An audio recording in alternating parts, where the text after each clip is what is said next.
honnêtement, on aurait préféré que tu ne sois jamais née. » Ces mots, prononcés par ma propre mère, ont fendu l'air festif de la salle de réception comme un éclat de verre. Le son des couverts s'est arrêté net. Les rires se sont figés sur les visages des 30 invités venus célébrer ses 50 ans. Elle tenait sa coupe de champagne en l'air, un sourire glacial étirant ses lèvres peintes en rouge, savourant son effet.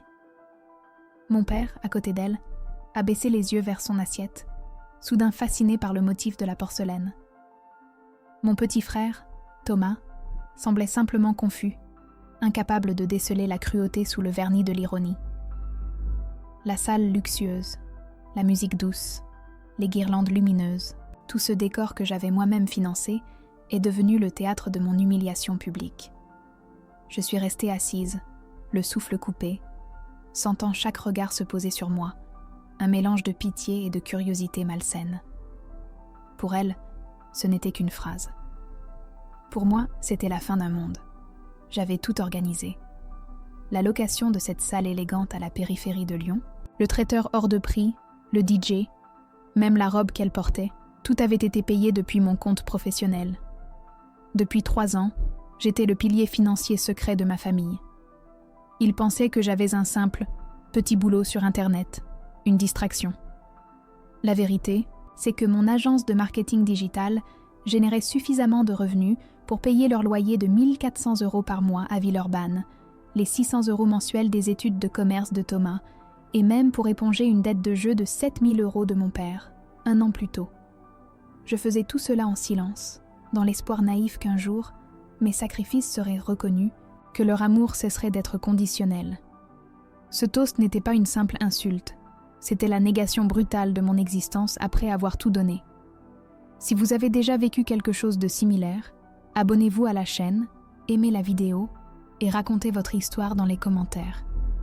J'aimerais beaucoup vous lire. Je n'ai pas pleuré, je n'ai pas crié. Mon cœur battait à tout rompre dans ma poitrine, mais à l'extérieur, j'étais d'un calme olympien. J'ai délicatement posé ma fourchette sur le bord de mon assiette, le petit bruit métallique résonnant dans le silence pesant. Mon regard a balayé la table. Mon père, lâche, incapable de croiser mes yeux.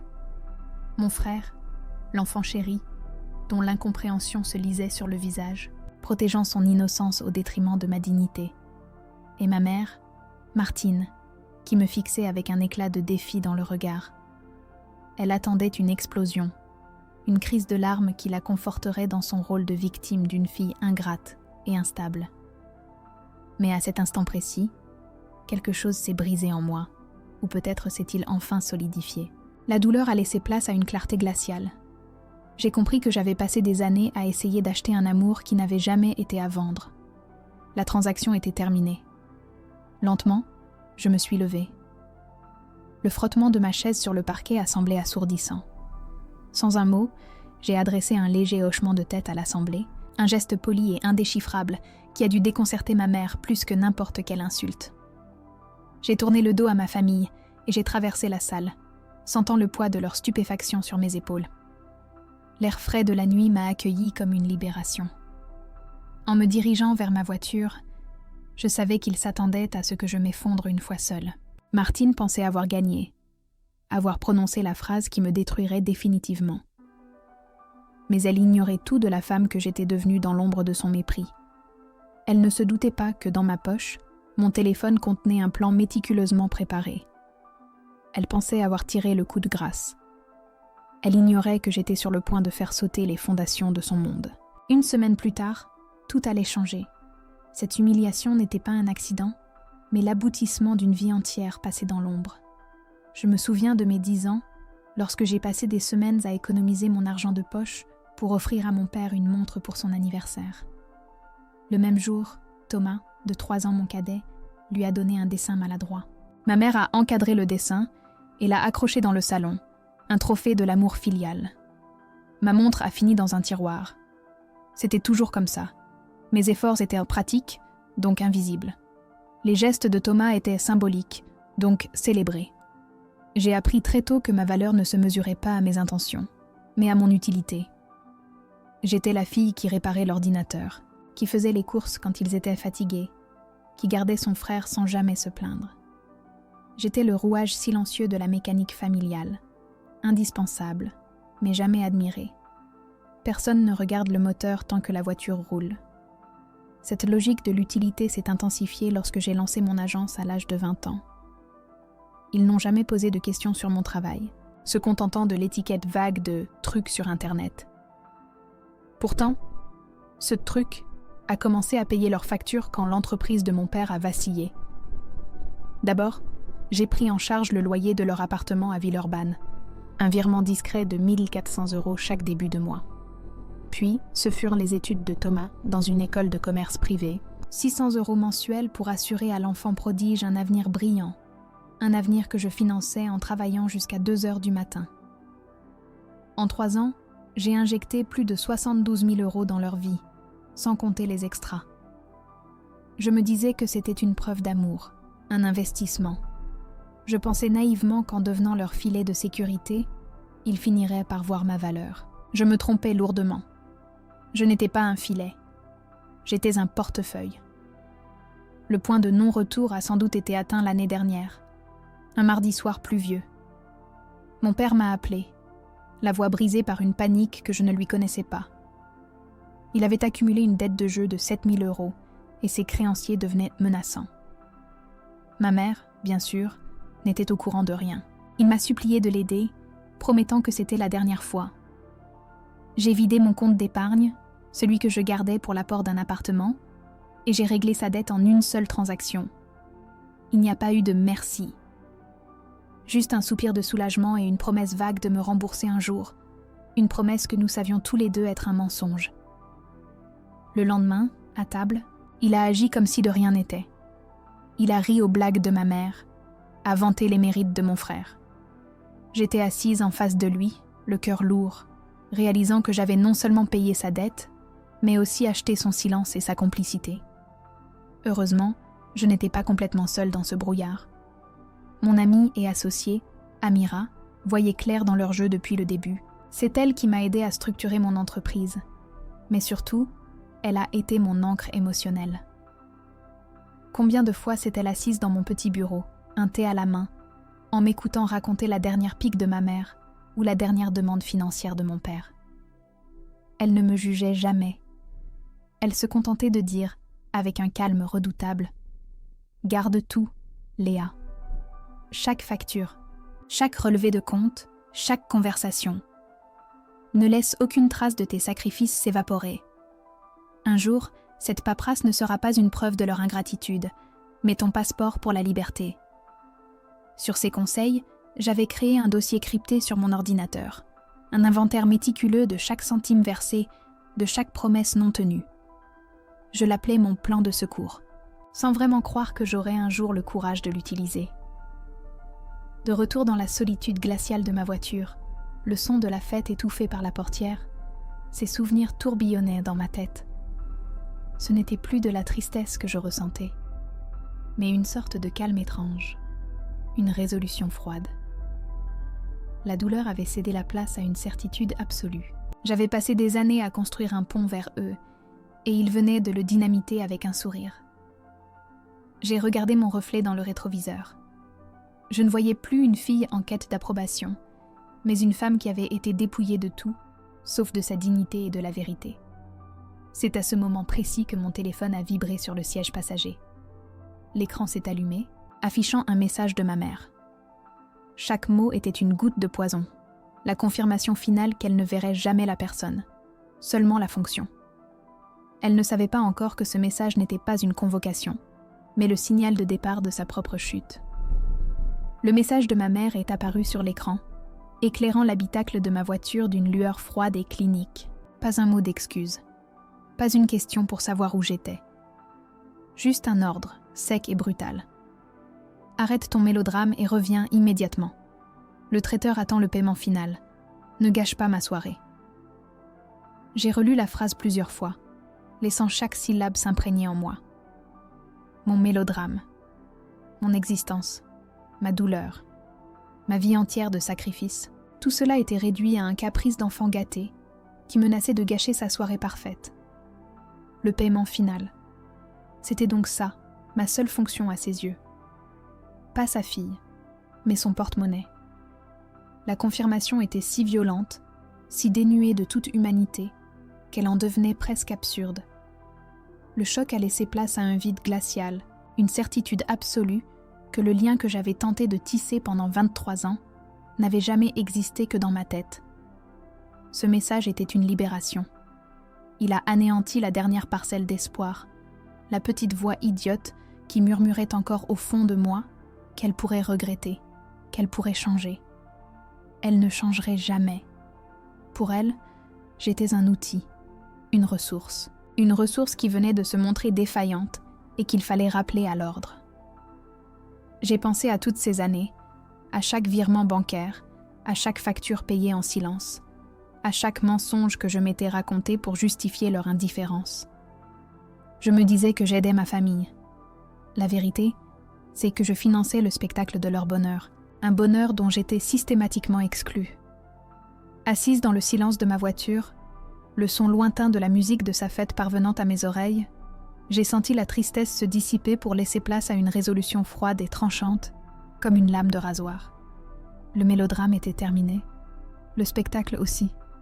C'est là que les mots d'Amira me sont revenus en mémoire, aussi clairs que si elle était assise à côté de moi. « Garde tout, Léa, chaque preuve. » Depuis 2 ans, sur ses conseils, j'avais méticuleusement archivé chaque transaction, chaque email, chaque relevé bancaire lié à ma famille. J'avais créé un dossier sur mon téléphone, protégé par un mot de passe complexe, que j'avais nommé, ironiquement, « police d'assurance familiale ». Je n'avais jamais vraiment cru que j'aurais à l'utiliser. C'était une bouée de sauvetage psychologique, une façon de me prouver à moi-même que mes sacrifices étaient réels, tangibles. Je pensais que ce dossier était destiné à rester une archive secrète de ma douleur. Mais ce soir, en regardant le message méprisant de ma mère, j'ai compris sa véritable fonction. Ce n'était pas une assurance pour moi, c'était l'acte de liquidation de leur monde. Le plan de secours était sur le point de devenir le plan principal. Mes doigts ne tremblaient pas lorsque j'ai déverrouillé mon téléphone. J'ai navigué avec une précision chirurgicale jusqu'au dossier crypté. En quelques secondes, j'ai eu sous les yeux le résumé de 3 ans de ma vie. Les captures d'écran des virements mensuels de 1 400 € pour leur loyer, la preuve des paiements de 600 € pour l'école de commerce de Thomas, la copie du bail de leur appartement, qui était à mon nom, la facture de 3 200 € pour cette soirée, marquée comme « payée » depuis mon compte professionnel, et même la trace du virement de 7 000 € pour effacer la dette de jeu de mon père. J'ai compilé les documents les plus importants dans un unique fichier PDF. Le titre était simple, factuel. Bilan financier de la famille par Léa. Ce n'était pas une lettre de colère. C'était un rapport d'audit. La fin d'un investissement à perte. Mon pouce a survolé l'écran. J'ai créé un nouveau groupe WhatsApp. J'y ai ajouté ma mère, mon père, mon frère, ainsi que les oncles et tantes les plus proches, ceux qui étaient actuellement en train de lever leur verre à la santé de Martine. 30 minutes. C'est le temps qu'il leur restait d'insouciance. 30 minutes avant que la façade ne s'effondre. Je n'ai ressenti ni haine, ni joie mauvaise. Juste le calme étrange qui accompagne les décisions irrévocables. Ils m'avaient dit qu'ils auraient préféré que je ne sois jamais née. J'allais leur offrir une version concrète de ce souhait. J'allais disparaître de leur vie, mais pas avant de leur présenter la facture de mon existence. J'ai joint le fichier PDF au groupe, j'ai écrit une seule phrase en guise d'introduction, et mon doigt s'est approché de l'icône d'envoi. Le silence dans la voiture était absolu. C'était le calme avant la tempête que j'allais déclencher. Mon doigt est resté suspendu au-dessus de l'écran, une fraction de seconde qui a semblé contenir toute ma vie. J'ai respiré lentement, l'air froid emplissant mes poumons. Ce n'était pas un acte de colère impulsive. C'était une chirurgie, une amputation nécessaire pour survivre. J'ai repensé à toutes les fois où j'avais ravalé mes larmes, à tous les anniversaires où mon cadeau était mis de côté, à toutes les réussites professionnelles que j'avais tues pour ne pas leur faire de l'ombre. J'avais passé des années à me rendre plus petite pour qu'ils se sentent plus grands. La fête, les rires, la musique qui filtrait encore à travers la vitre de la voiture. Tout cela me paraissait appartenir à une autre dimension, un film dont je n'étais plus qu'une spectatrice lointaine. La douleur n'avait pas disparu, mais elle s'était transformée. Elle n'était plus un poids qui m'écrasait, mais un carburant qui alimentait une détermination glaciale. La Léa qui cherchait leur approbation était morte dans cette salle il y a quelques minutes. C'est là que la voix d'Amira a résonné dans mon esprit, aussi claire que si elle était assise sur le siège passager. Un jour, Léa, ils te pousseront trop loin. Et ce jour-là, tu ne devras pas crier. Tu devras simplement leur présenter la facture. Depuis 2 ans, elle m'avait encouragée à tout conserver. Chaque relevé de compte, chaque email de confirmation de virement, chaque quittance de loyer. Au début, je trouvais cela cynique, presque paranoïaque. Mais Amira, qui avait grandi dans un environnement similaire, savait que dans certaines familles, l'amour est une transaction. Elle m'avait aidée à créer ce dossier crypté, non pas comme une arme, mais comme une sortie de secours.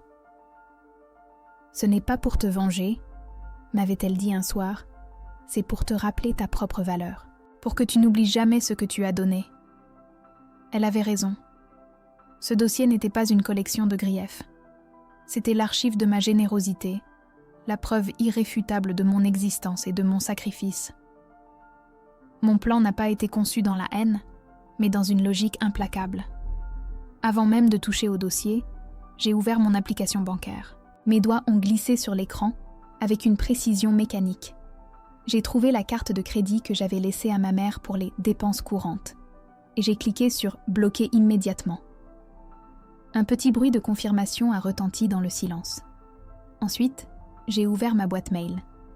J'ai retrouvé le brouillon que j'avais préparé il y a 6 mois sur les conseils d'Amira.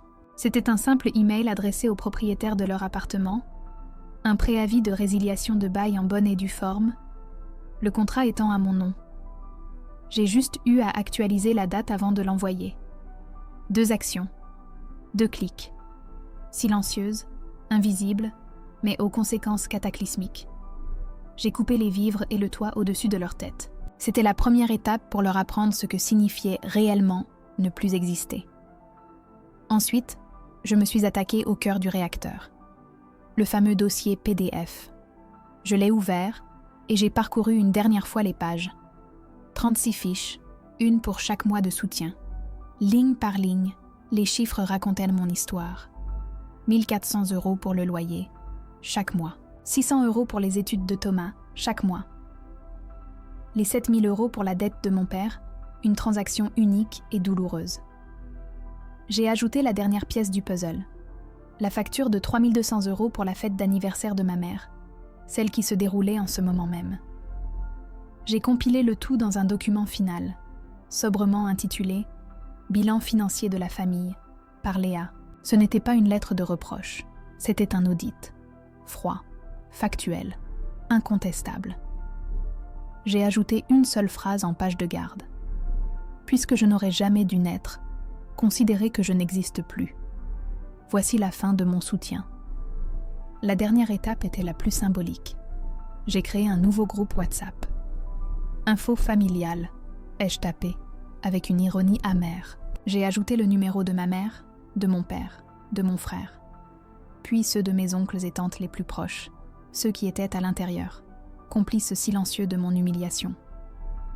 Leurs noms s'affichaient les uns après les autres sur mon écran. Je les imaginais, levant leurs verres, ignorant tout du séisme qui se préparait. J'ai joint le fichier PDF au message. Mon pouce a survolé l'icône d'envoi. Mon cœur ne battait pas plus vite. Mon souffle était régulier. Je savais qu'une fois ce bouton pressé, la structure de notre famille, cette illusion que j'avais entretenue à bout de bras, s'effondrerait comme un château de cartes. Je n'avais plus peur. Ils allaient enfin savoir qui j'étais. Et surtout, ils allaient découvrir ce que leur coûterait de vivre sans moi. J'ai appuyé sur « Envoyer ». Il n'y a pas eu de son dramatique, juste le léger frisson du téléphone dans ma main, confirmant que le message était parti. Assise dans le silence de ma voiture, j'ai imaginé la scène se dérouler à l'intérieur. La musique jouait encore, les conversations se poursuivaient, les verres se levaient. Pendant quelques minutes, leur monde est resté intact. Mais je savais que, dans leurs poches, sur les tables à côté de leurs assiettes, une notification silencieuse venait d'apparaître. Un message dans un groupe nommé « Info familiale ». J'ai visualisé leurs mains se dirigeant vers leurs appareils, la curiosité sur leur visage. Je les voyais ouvrir le message, découvrir le fichier PDF, et le silence commençait à se propager. Une onde de choc invisible qui allait bientôt tout ravager. Le compte à rebours était terminé.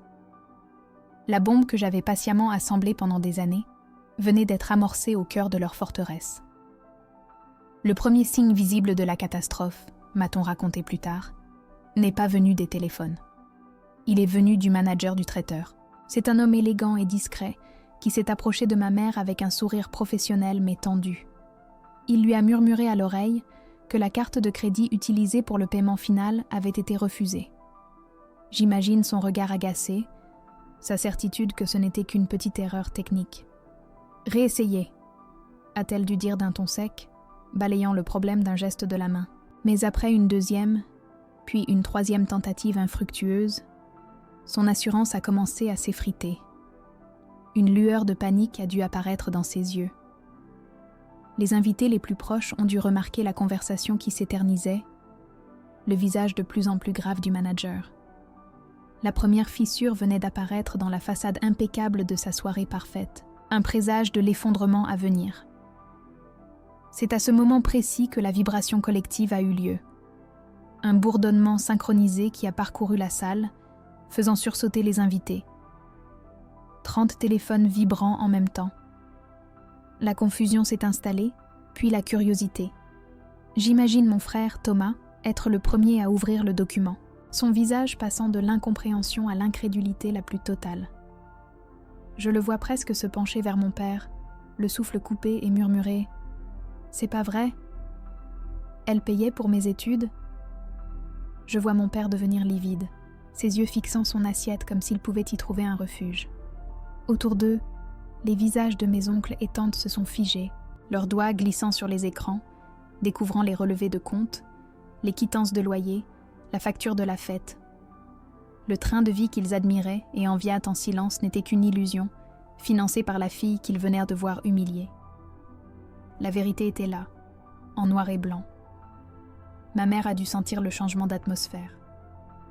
Elle a arraché le téléphone des mains de mon père, ses yeux parcourant frénétiquement le document. La rage a déformé ses traits. Pour sauver la face, elle a tenté une dernière contre-attaque désespérée. Sa voix, tremblante mais forte, a résonné dans le silence grandissant. « C'est un montage. Elle est complètement folle. Elle invente tout ça pour se venger, pour gâcher ma soirée. Elle a essayé de me faire passer pour une menteuse, une enfant instable et cruelle. » Mais ces mots sonnaient creux face à la précision des chiffres, à la froideur des preuves bancaires que tout le monde avait désormais sous les yeux. Personne ne l'a cru. Les regards des invités n'étaient plus remplis de pitié pour moi, mais de jugement pour elle. Elle n'était plus la matriarche élégante et admirée. Elle était une menteuse, exposée devant tous ceux qu'elle avait voulu impressionner. Le coup de grâce n'est pas venu de mon document. Il est venu d'un appel téléphonique. Au milieu de ce chaos silencieux, le téléphone de mon père a sonné. Une sonnerie stridente qui a fait sursauter tout le monde. Il a répondu d'une main tremblante, le visage cireux. Je sais ce qu'il a entendu. La voix calme et factuelle de notre propriétaire lui disant « Jean-Pierre, j'ai bien reçu le préavis de résiliation de bail de la part de Léa. Je suis vraiment désolée, mais la loi est la loi.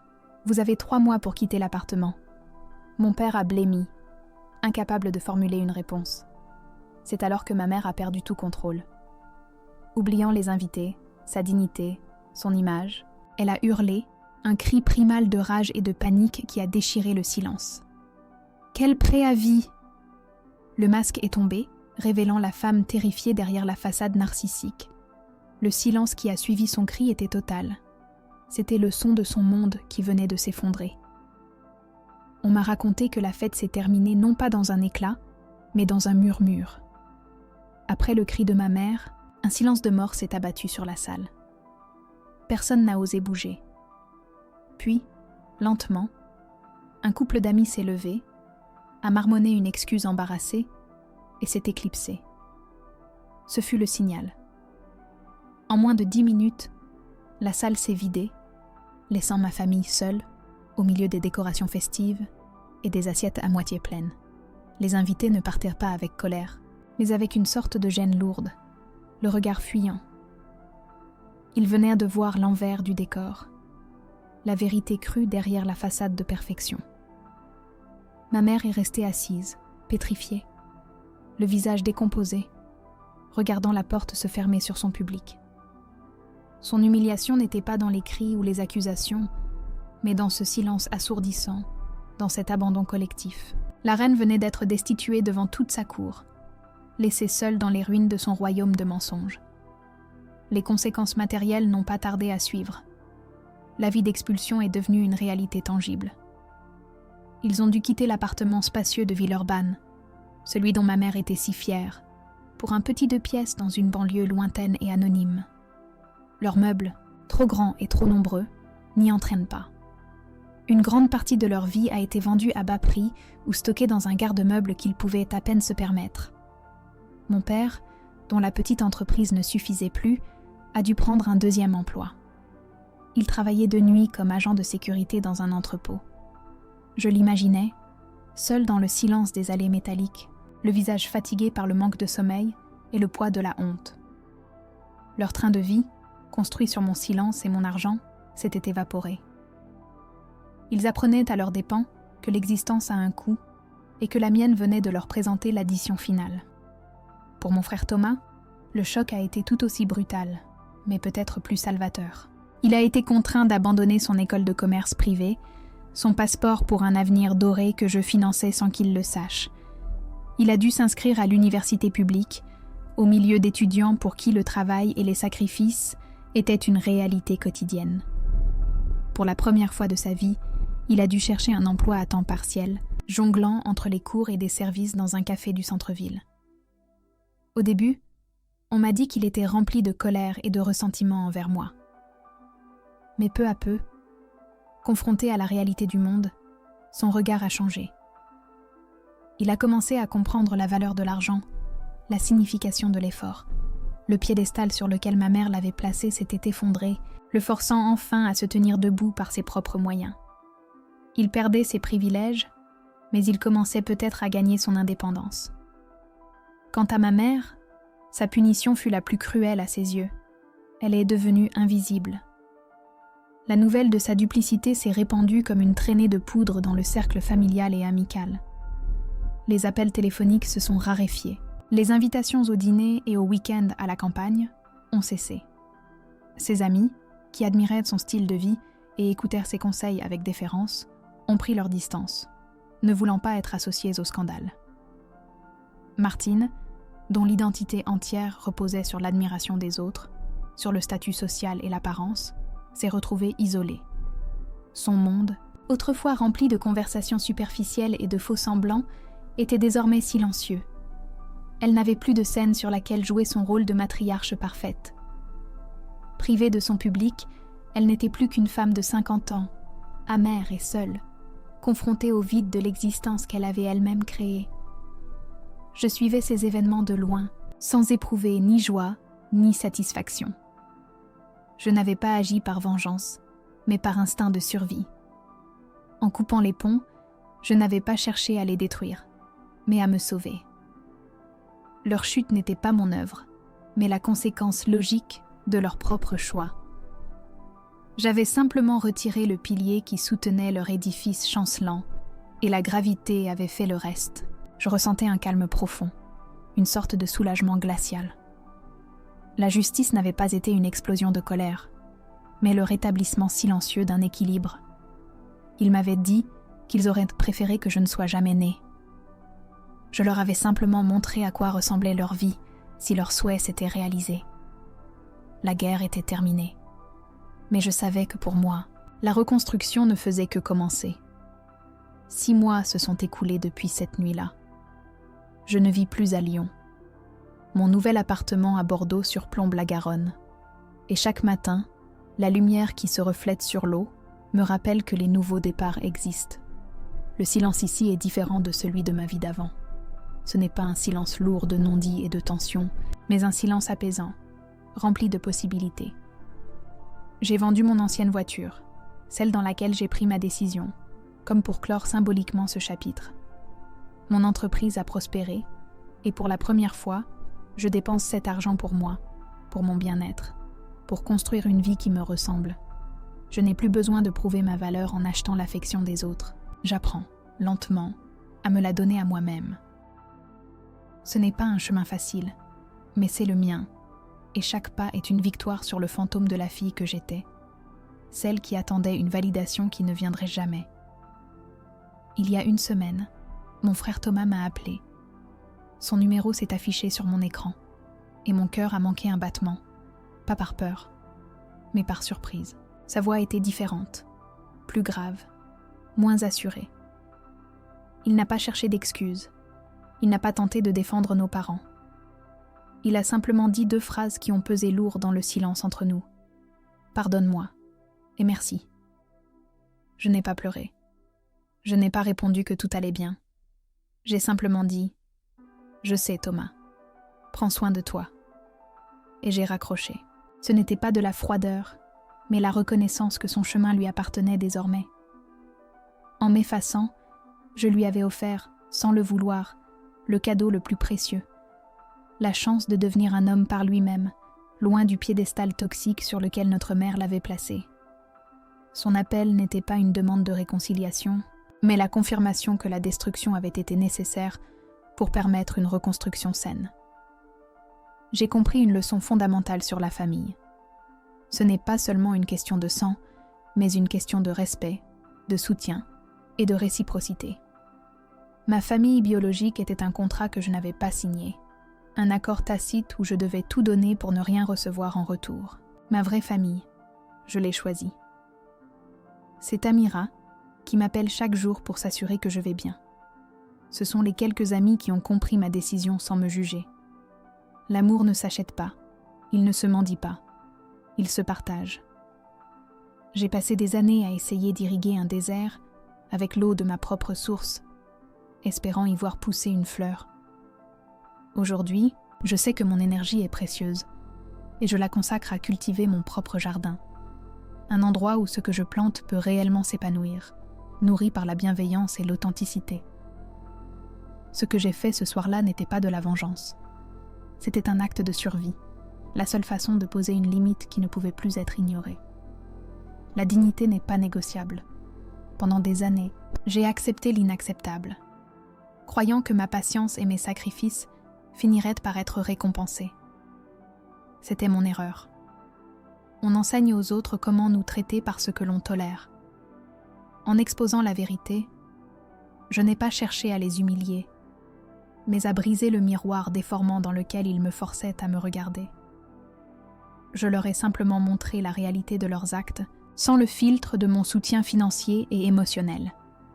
La justice, parfois, n'est pas une punition infligée par une force extérieure, mais simplement la confrontation brutale avec les conséquences de ses propres choix.